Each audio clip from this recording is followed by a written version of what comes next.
Et si les étoiles les plus étincelantes du show business, ces icônes que nous pensons invincibles, étaient en fait bien plus proches de la fin que nous ne l'imaginons? Aujourd'hui, vous allez découvrir le destin de 15 célébrités qui luttent courageusement contre des pathologies médicales si graves que leur vie pourrait malheureusement s'éteindre d'un moment à l'autre sans que personne ne s'y attende. Préparez-vous à plonger dans l'envers du décor de la gloire, cette face cachée qui fait mal, que l'on tente de dissimuler, mais qui reste la plus profondément humaine. Bruce Willis, atteint de démence frontotemporale. Hollywood l'a longtemps acclamé comme l'anti-héros par excellence, l'homme dur à cuire, l'increvable, le sarcastique, l'immortel du grand écran. Bruce Willis n'a pas seulement été la tête d'affiche d'une saga légendaire, il a véritablement incarné toute une époque du cinéma d'action. Mais un jour, la fiction s'est brutalement brisée, les caméras se sont éteintes, et il n'est resté qu'un silence terrifiant, car Bruce a commencé à oublier ses répliques. Puis, il a oublié ses scènes, et finalement, il a commencé à s'oublier lui-même. Le premier signal d'alarme a été l'aphasie, une incapacité soudaine à s'exprimer de manière cohérente ou à comprendre les autres. Pour quelqu'un qui a maîtrisé des scénarios explosifs et des répliques devenues cultes, c'était comme perdre son super-pouvoir le plus précieux. Mais la vérité était encore plus sombre. En 2022, les médecins ont découvert qu'il ne s'agissait pas d'un simple trouble du langage, mais bien d'une démence frontotemporale, la DFT, une maladie cérébrale progressive et impitoyable qui détruit peu à peu la personnalité, les émotions, le langage et même la conscience de soi. Depuis cette annonce, Bruce a commencé à s'effacer doucement. Jour après jour, son monde se rétrécit, ses souvenirs se brouillent, et l'étincelle sur son visage s'éteint. Selon les mots de son épouse, Emma Heming, il ne sait même plus qu'il est malade et il a oublié l'homme incroyable qu'il a été. Il ne reconnaît plus sa propre légende. Cet homme qui a autrefois sauvé des otages, affronté des terroristes et défié des explosions titanesques, ne peut plus aujourd'hui tenir une simple conversation. Les dommages cérébraux ont été implacables. Et pourtant, il y a une chose que la maladie n'a jamais réussi à détruire: l'amour immense qui l'entoure. Emma, Demi Moore, ses filles tout le serrent fort dans leurs bras au milieu de cette obscurité grandissante. Elle se relaie sans cesse pour être à ses côtés, pour qu'il ne se sente jamais seul, et pour que, même si sa mémoire le trahit, son cœur se souvienne qu'il est toujours profondément aimé. Il n'existe aucun remède, aucun traitement miracle pour le sauver. Il ne reste que le temps qui passe, devenu désormais son ennemi le plus silencieux. Sa carrière est terminée. Ses jours de gloire appartiennent au passé, mais son histoire, loin de s'achever sur un générique de fin, se transforme aujourd'hui en une élégie vivante. Bruce Willis, le héros éternel du 7e art, livre maintenant sa toute dernière bataille, une lutte qui ne se gagne ni avec des armes, ni avec des phrases héroïques, mais avec le courage immense de se laisser soigner et aimer, même quand on ne se souvient plus pourquoi on a été un géant. Michael J. Fox, atteint de la maladie de Parkinson, aux yeux du monde entier, il était tout simplement Marty McFly, ce jeune homme charismatique et totalement invincible. Mais alors que des millions de fans rêvaient de voyager dans la DeLorean vers le futur, lui était déjà piégé dans un compte à rebours silencieux vers son propre effondrement physique. Il n'avait que 29 ans, sa carrière était au sommet, son nom était gravé en lettres d'or, et pourtant, une légère vibration dans sa main fut le présage d'un diagnostic que même les scénaristes les plus sombres d'Hollywood n'auraient osé imaginer: la maladie de Parkinson. Le diagnostic est tombé comme une météorite sur sa vie, brisant toutes ses certitudes. L'homme qui avait conquis le temps à l'écran s'est retrouvé emporté par un présent cruel, rempli d'incertitudes, de peur et d'une immense colère. Pendant des années, il a tout caché, craignant de perdre ses rôles, ses contrats et sa propre identité. Qui voudrait embaucher un héros qui ne peut pas s'empêcher de trembler? Comment rester une icône quand votre propre corps vous trahit à chaque mouvement, à chaque geste? Mais c'est alors qu'une chose inattendue s'est produite.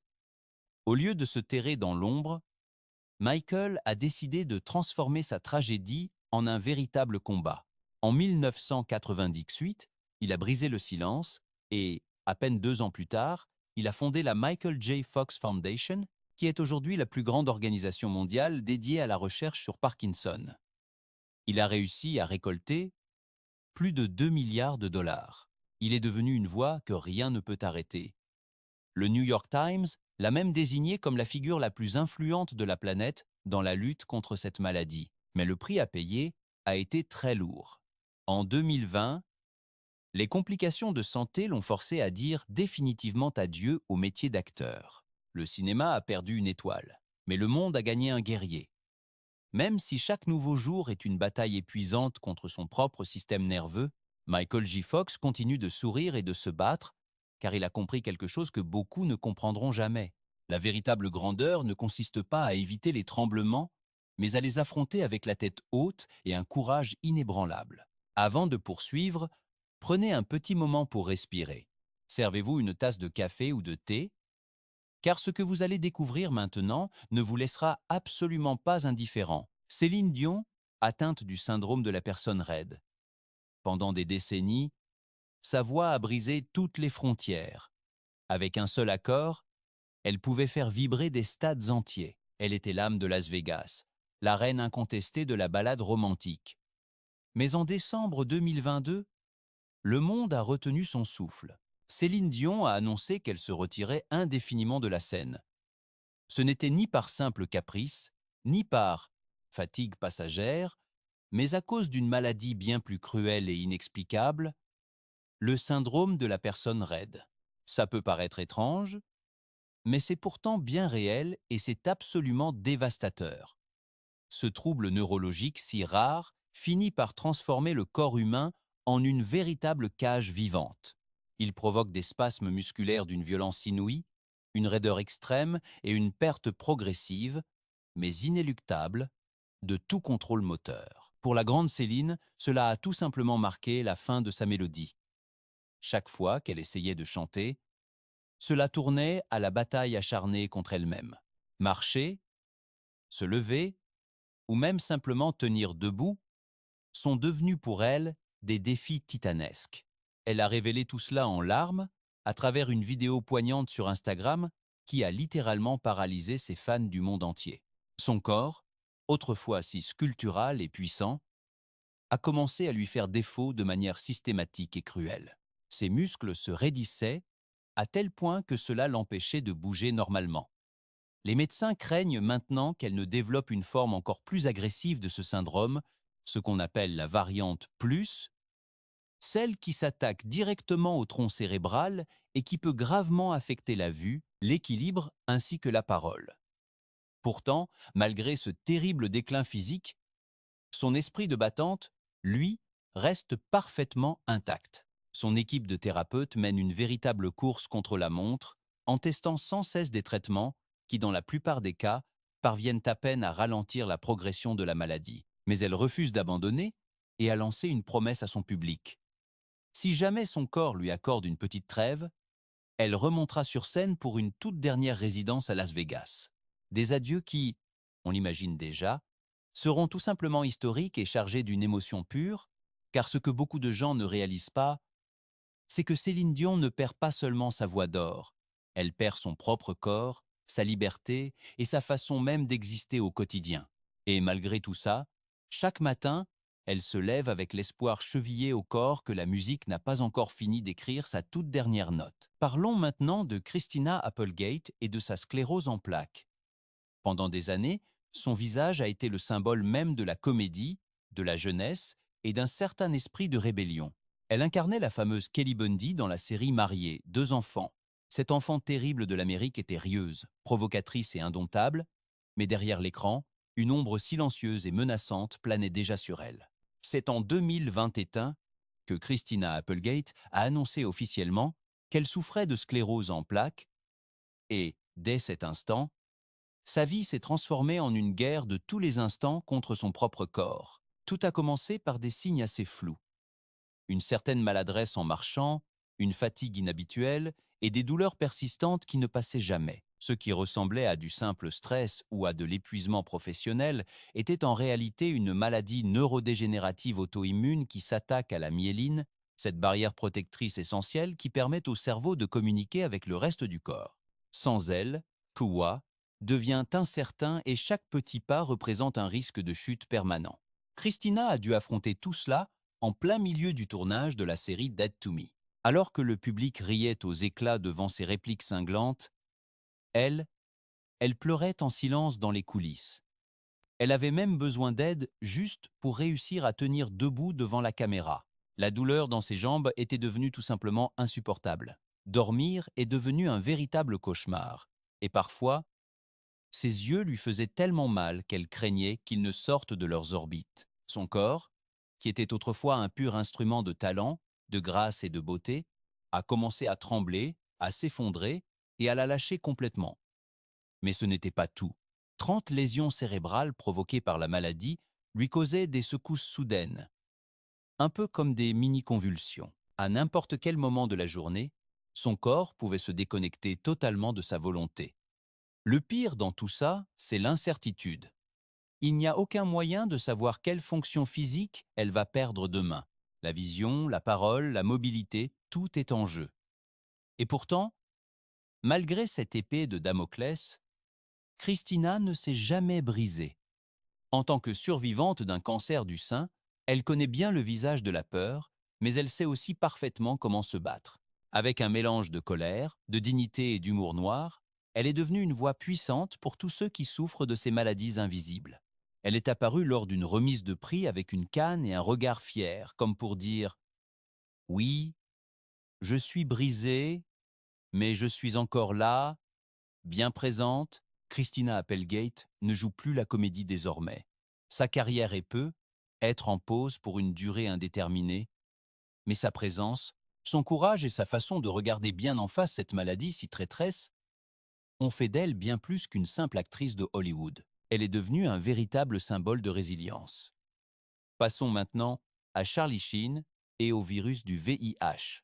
À son apogée, Charlie Sheen était le roi absolu de la télévision mondiale. Il gagnait 1 800 000 $ par épisode dans Mon oncle Charlie, et sa vie était un mélange explosif de gloire, d'excès et de gros titres scandaleux. La drogue, les fêtes totalement démesurées, les querelles publiques incessantes, il semblait indestructible jusqu'à ce qu'en 2015, il lâche une bombe qui a secoué tout le monde du spectacle. Il était séropositif au VIH et il le cachait en silence depuis déjà 4 ans. La nouvelle a été un véritable séisme médiatique, pas seulement à cause de l'aveu, mais aussi par la manière très directe dont il l'a fait. Charlie ne s'est pas excusé. Il n'a pas pleuré et il n'a surtout pas cherché à faire pitié ou à obtenir de la compassion. Il s'est simplement assis devant les caméras et a balancé la vérité sans aucun détour, avec ce mélange d'arrogance et de vulnérabilité qu'il a toujours défini. Mais ce que le public ignorait, c'est l'enfer personnel qu'il vivait en privé. Les chantages, les menaces répétées et cette paranoïa constante que quelqu'un finisse par vendre son secret au plus offrant. Les médias l'ont crucifié sur la place publique, certains l'ont traité d'irresponsable et d'autres d'égoïste fini, mais c'est alors qu'est arrivé l'impensable. Ce qu'on a appelé l'effet Charlie Sheen, les recherches sur Google concernant le VIH ont bondi de 2000%. Les tests de dépistage ont augmenté de façon spectaculaire partout dans le monde. Les ventes de kits de détection à domicile ont grimpé en flèche de 95%. Les chercheurs et les épidémiologistes les plus renommés ont fini par confirmer ce qui semblait alors totalement impensable pour une star de son calibre. Charlie Sheen, l'acteur le plus sulfureux et problématique de sa génération, a finalement fait bien plus pour la prévention du VIH que bon nombre de campagnes officielles gouvernementales. Au beau milieu du chaos total de sa vie, il s'est métamorphosé en un symbole, certes dérangeant, mais incroyablement puissant pour la cause. Sa chute a été d'une violence inouïe, c'est vrai, mais son témoignage a probablement permis de sauver des milliers de vies humaines.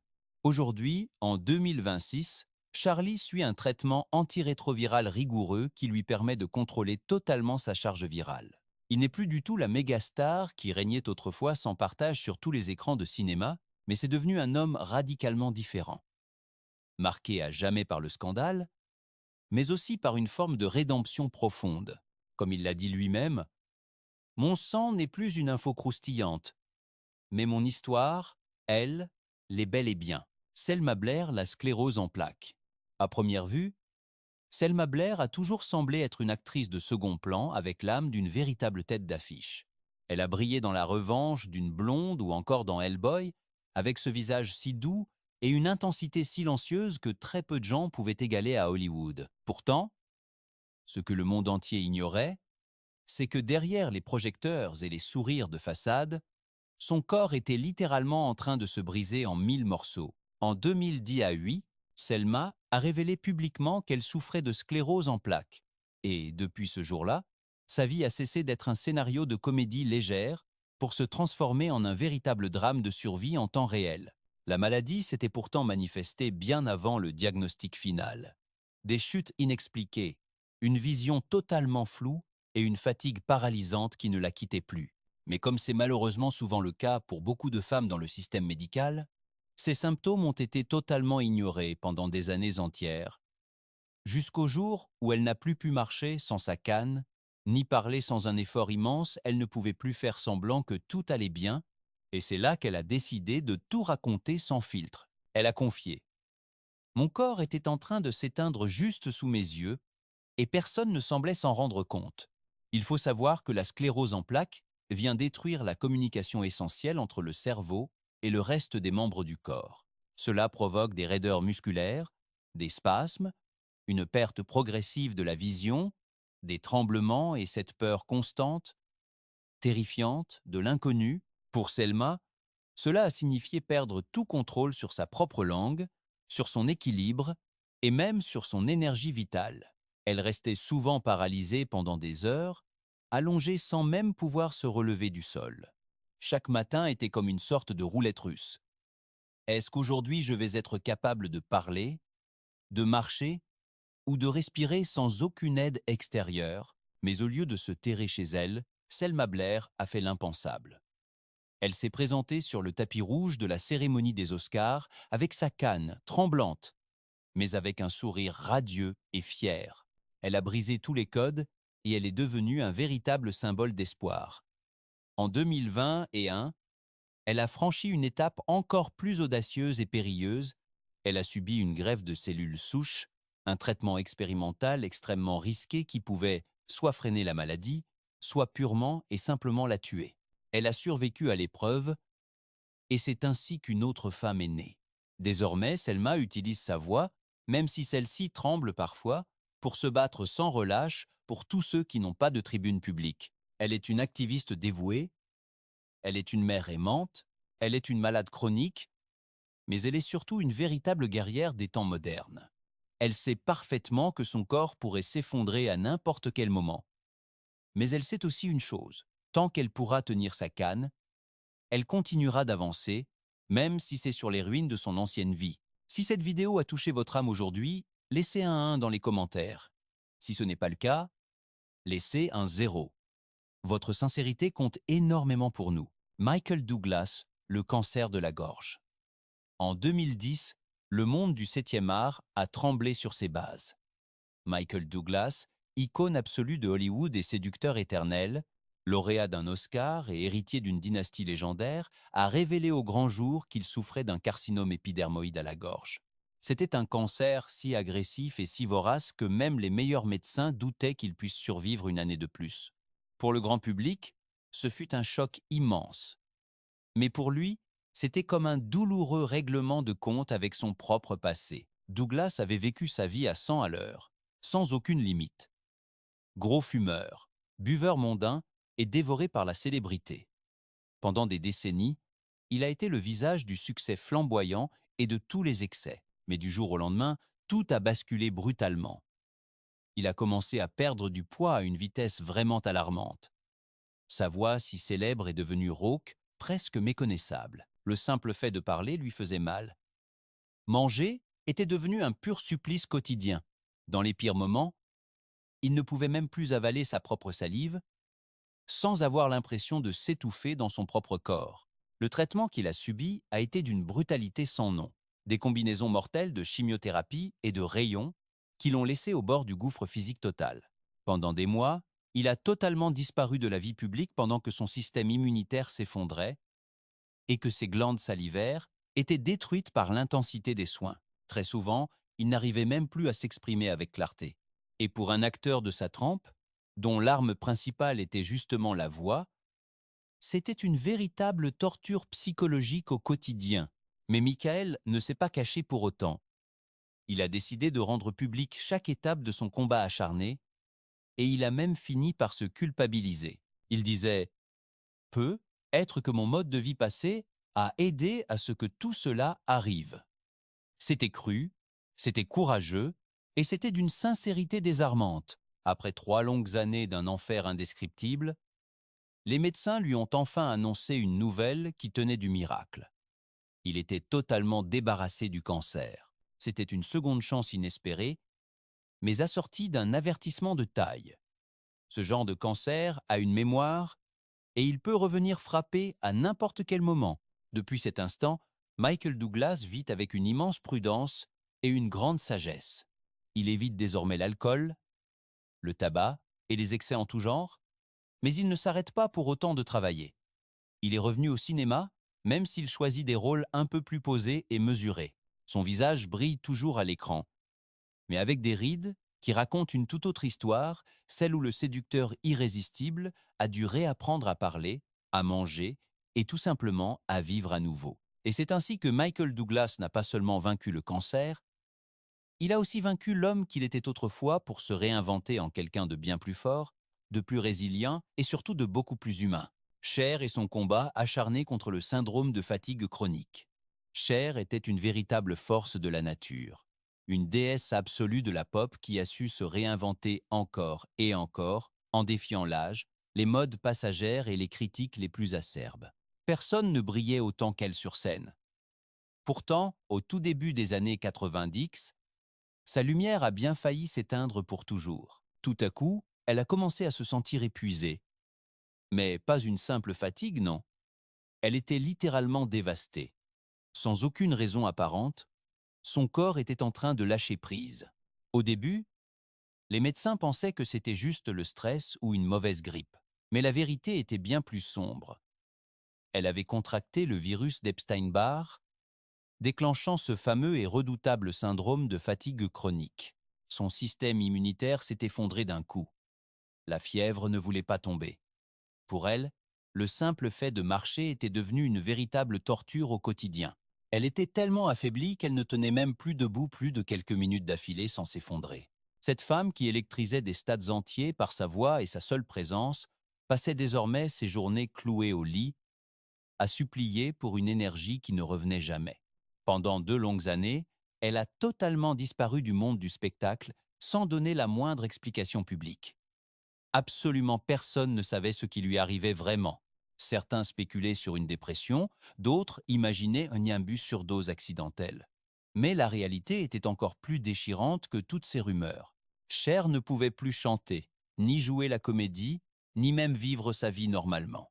À cause d'un mauvais diagnostic de bronchite, elle s'est retrouvée aux portes de la mort suite à une pneumonie très mal soignée. Selon ses propres mots, elle avait l'impression de se désintégrer complètement de l'intérieur, petit à petit. Elle est partie jusqu'en Allemagne pour tenter un traitement expérimental.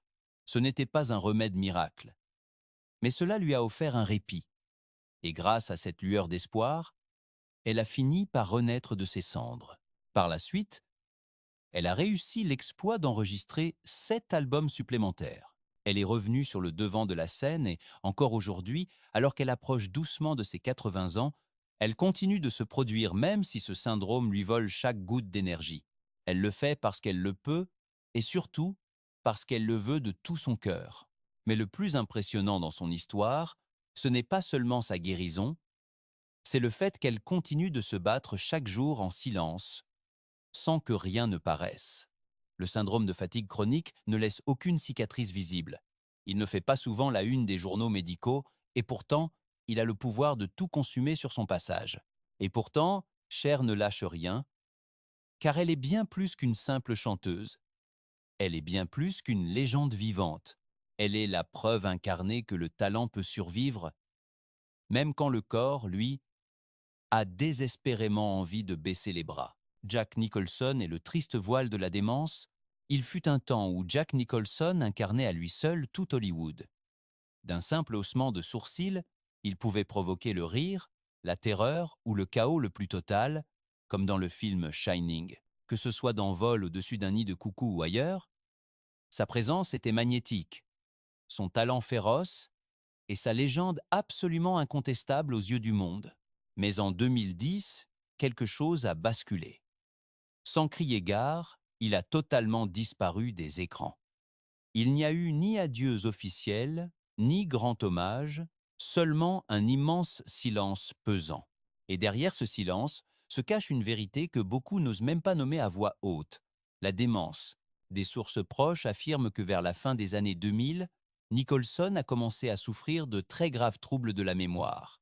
Au début, il oubliait simplement ses répliques, puis il commençait à se sentir désorienté sur les plateaux de tournage, jusqu'au jour où il a tout simplement arrêté d'accepter le moindre scénario. Pour un homme aussi obsédé par la perfection, l'idée de jouer sans être à 100% de ses capacités était impensable. Alors il est parti dans l'ombre, sans dire un mot. Aucun diagnostic n'a jamais été confirmé officiellement par son entourage. Lui-même ne l'a jamais admis publiquement devant les médias. Mais toutes les pièces du puzzle s'emboîtent parfaitement. Son isolement, l'absence totale d'apparition publique et son incapacité désormais flagrante à mémoriser un texte. Et lors des rares moments où on a pu l'apercevoir, comme lors d'un match des Lakers ou sur une photo floue prise depuis un balcon, ce qui frappait le plus, c'était son regard qui semblait totalement perdu. Son corps était bien présent, mais son esprit, lui, c'était peu, être déjà envolé ailleurs. Depuis, il vit totalement reclus dans son immense manoir de Los Angeles. Il ne donne plus aucune interview, ne se rend plus à aucune cérémonie de remise de prix et ne décroche même plus son téléphone pour ses amis. Certains disent qu'il a coupé tout lien avec cette industrie qui l'adulait tant autrefois. D'autres pensent qu'il a simplement choisi de vieillir tranquillement, loin des flashs incessants des paparazzis. Mais pour ses amis les plus intimes, le soupçon est bien plus douloureux. L'homme le plus vibrant du cinéma américain serait en réalité piégé dans un labyrinthe mental sans aucune issue possible. Et c'est bien là que réside toute la tristesse de cette situation. Parce que Nicholson n'était pas un acteur comme les autres. C'était un titan, un vrai provocateur, une force de la nature brute. Son absence n'est pas seulement physique, elle est profondément émotionnelle pour ses fans. Le 7e art a perdu bien plus qu'une simple star de cinéma. Il a perdu une voix unique, une forme de folie contrôlée, ce danger permanent qui rendait chaque scène tellement plus intéressante à regarder. Aujourd'hui, Jack Nicholson ne se souvient peu, être même plus qu'il a été le grand Jack Nicholson. Et c'est sans doute là la plus grande tragédie jamais écrite. Sans aucun scénario. Tim Curry, foudroyé par un accident vasculaire cérébral. Pendant des décennies, Tim Curry a été un véritable maître du déguisement, capable de passer de l'horreur pure à l'humour le plus absurde avec une aisance déconcertante. Sa présence à l'écran était un mélange fascinant de magnétisme et de mystère. Il a été l'inoubliable et terrifiant Pennywise original dans le film Ça. Il a incarné l'excentrique docteur Frankenfurter dans le Rocky Horror Picture Show, ou encore le réceptionniste moqueur dans Maman, j'ai encore raté l'avion, mais un jour, sans annonce ni adieu, il a disparu de la circulation et derrière cette absence se cachait un effondrement physique total. En 2012, Tim Curry a été victime d'un accident vasculaire cérébral massif qui a bouleversé sa vie de manière irréversible. Tout le côté droit de son corps s'est retrouvé partiellement paralysé. Pourtant, le plus dévastateur pour lui, ce n'était pas cette perte de mobilité. C'était sa voix, cet outil si emblématique qu'il avait rendu inoubliable au théâtre, au cinéma et dans le doublage, qui est soudainement devenu presque inaudible. La dysarthrie, ce terrible trouble neuromusculaire de la parole, l'a littéralement emprisonné à l'intérieur d'un corps qui n'était plus capable de s'exprimer. Cet acteur qui, autrefois, par sa simple présence, arrivait à remplir des théâtres entiers, devait désormais se battre chaque jour juste pour réussir à prononcer une seule phrase complète.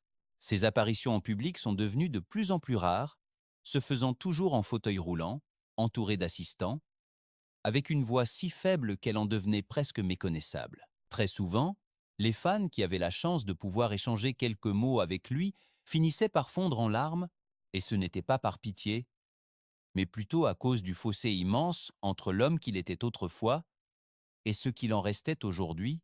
Pourtant, même coincé dans ce nouveau corps, Tim Curry a catégoriquement refusé de disparaître totalement de la scène. Il continue d'assister à des conventions, il signe encore des autographes et il se laisse apercevoir de temps en temps dans les coulisses de certains événements. Il est réapparu, non plus en tant qu'acteur, mais comme un véritable symbole, une preuve vivante que le naufrage physique ne signifie pas forcément la fin de la dignité humaine. Ce qu'il y a de plus tragique dans tout cela, c'est que son esprit, lui, est resté parfaitement intact malgré la maladie. Il comprend chaque mot, chaque geste et ressent chaque émotion. C'est un génie prisonnier d'une enveloppe charnelle qui l'a trahi sans le moindre avertissement. Et c'est précisément là que réside l'ironie finale de son existence. Cet homme qui a insufflé la vie aux personnages les plus intenses et mémorables de l'histoire du cinéma ne peut aujourd'hui s'exprimer qu'à travers la profondeur de son regard. Tim Curry ne remontera plus jamais sur les planches. Son temps sous les projecteurs de la gloire est bel et bien révolu, mais son histoire, elle, est loin d'être terminée. Car, voyez-vous, parfois la voix la plus puissante n'est pas celle que l'on entend le plus fort, mais bien celle qui parvient à résister au silence le plus profond. Si vous êtes arrivé jusqu'ici, je vous remercie du fond du cœur. Laissez le chiffre 2 dans les commentaires pour nous montrer que vous nous accompagnez encore dans ce voyage si intime et touchant. Eric Clapton, la neuropathie périphérique. Eric Clapton n'était pas seulement un simple musicien, c'était une véritable religion pour ses fans, mais depuis plus d'une décennie maintenant, ce même corps qui a fait de lui une légende vivante a commencé à le trahir. Tout cela s'est passé dans le silence le plus complet, sans grand spectacle. Il y a d'abord eu cette douleur lombaire persistante, puis des décharges électriques insupportables dans les jambes et, finalement, un diagnostic qui a littéralement glacé son monde. La neuropathie périphérique, une maladie cruelle qui transforme vos propres nerfs en véritables bourreaux intérieurs. Pour lui, chaque pas qu'il fait est devenu un véritable tourment quotidien. Les vibrations dans ses pieds et ses mains étaient devenues constantes, comme si son propre corps hurlait sans cesse que quelque chose n'allait vraiment pas. En 2013, lorsque le diagnostic a été officiellement confirmé, Eric Clapton a enfin compris toute l'ampleur du coup qui venait de le frapper de plein fouet. Il risquait de perdre toute capacité de jouer de la guitare. Pour n'importe quel musicien, ce serait une tragédie, mais pour lui, c'était tout simplement apocalyptique. Depuis ce jour-là, son existence est devenue une lutte de chaque instant contre la douleur. Les tournées ont été drastiquement raccourcies et de nombreux concerts ont dû être annulés. Certains matins, il ne pouvait tout simplement pas sortir de son lit. Chaque note qu'il parvenait encore à jouer exigeait de sa part une force absolument brutale. Chaque accord plaqué sur sa guitare était une petite victoire au goût amer sur son propre corps en pleine décadence.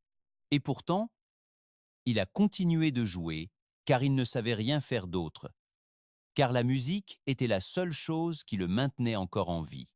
Mais au fond de lui, Clapton connaît la vérité. Son état est irréversiblement progressif. Si la maladie progresse encore, il pourrait souffrir d'une atrophie musculaire, d'une paralysie totale ou de graves difficultés respiratoires.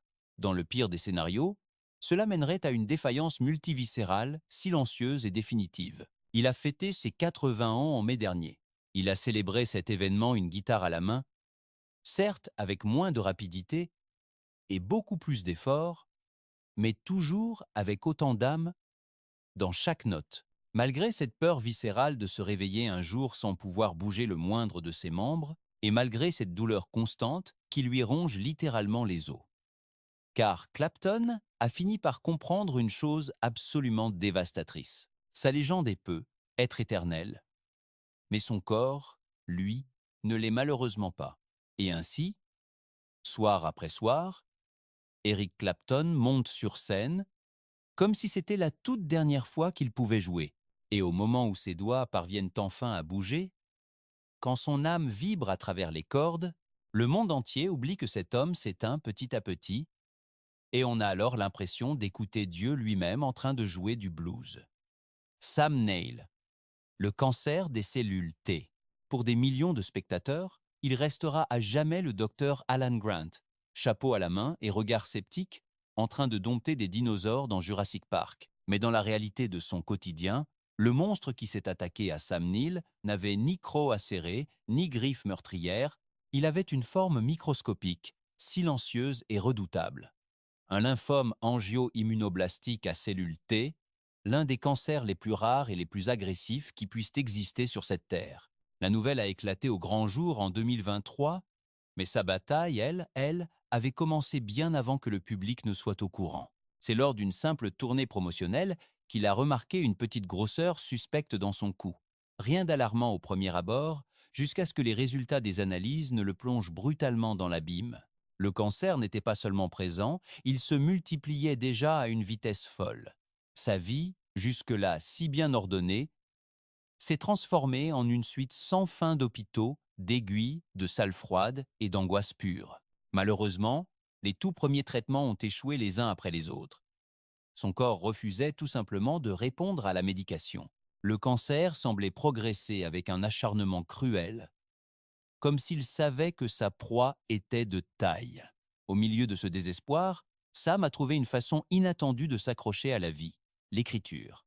C'est ainsi qu'est née son autobiographie poignante, rédigée avec courage entre les séances exténuantes de chimiothérapie. Chaque mot qu'il écrivait lui servait de bouclier contre la maladie, et chaque page était pour lui une façon de refuser catégoriquement de disparaître. Les médecins ont alors pris la décision de tenter une approche radicale. Une thérapie expérimentale avec des médicaments à prendre à vie.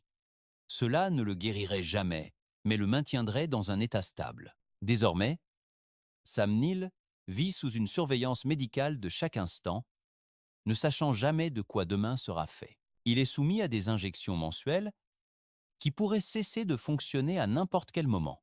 Sa vie ne tient plus qu'à un mince fil chimique, et pourtant, il ne pleure pas sur son sort, ne se pose jamais en victime et ne cherche pas à dramatiser sa situation.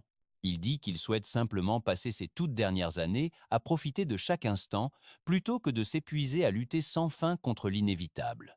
Il sait pertinemment que la mort pourrait rôder juste là, au coin de la rue, mais il a compris une chose essentielle que beaucoup de gens choisissent d'ignorer, c'est que le temps ne se calcule pas en nombre d'années, mais bien en moments vécus avec une réelle profondeur. Sam Neill n'a jamais cessé de bosser, ni même de garder son sourire légendaire. Pourtant, à chaque fois qu'il s'appuie contre un mur pour souffler un peu, ou qu'il contemple l'horizon, on perçoit dans son regard une sorte d'urgence sereine, l'attitude de quelqu'un qui a déjà traversé le pire et qui a fermement décidé de vivre avec toute son âme le temps qui lui reste encore à parcourir. Kathy Bates entre ses combats contre le cancer et son lymphœdème. Depuis plus de 35 ans, cette immense actrice a incarné des femmes fortes, brisées, mais surtout inoubliables. De l'effrayante Annie Wilkes dans le film Misery jusqu'à ses rôles de juge, de mère courage ou de simple survivante de la vie. Son visage est devenu pour nous tous le symbole même du caractère. Pourtant, dans la vraie vie, son rôle le plus éprouvant n'a été écrit par aucun scénariste d'Hollywood. C'était celui d'une femme affrontant la mort en face, et ce, en plusieurs actes dramatiques. En 2003, un diagnostic de cancer de l'ovaire a brutalement mis sa vie en suspens. Mais elle l'a vaincu, elle a tenu bon. Mais en 2012, alors qu'elle pensait enfin que ce cauchemar était derrière elle, un autre coup de massue est tombé.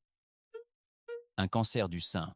Cette fois-ci, il n'y avait plus aucune place pour les demi-mesures ou les hésitations.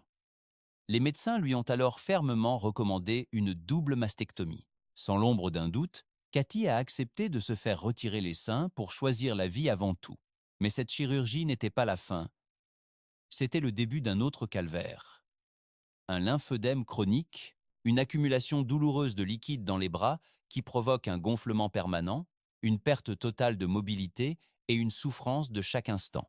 À partir de ce moment-là, Kathy Bates a été contrainte de porter des manchons de compression tous les jours de sa vie, de se soumettre à des thérapies épuisantes chaque semaine et de bouleverser radicalement toutes ses petites habitudes quotidiennes. Manger sans un seul grain de sel, fuir la chaleur étouffante, renoncer à tout excès, tout cela pour tenter de dompter une maladie qui, malheureusement, ne guérit jamais.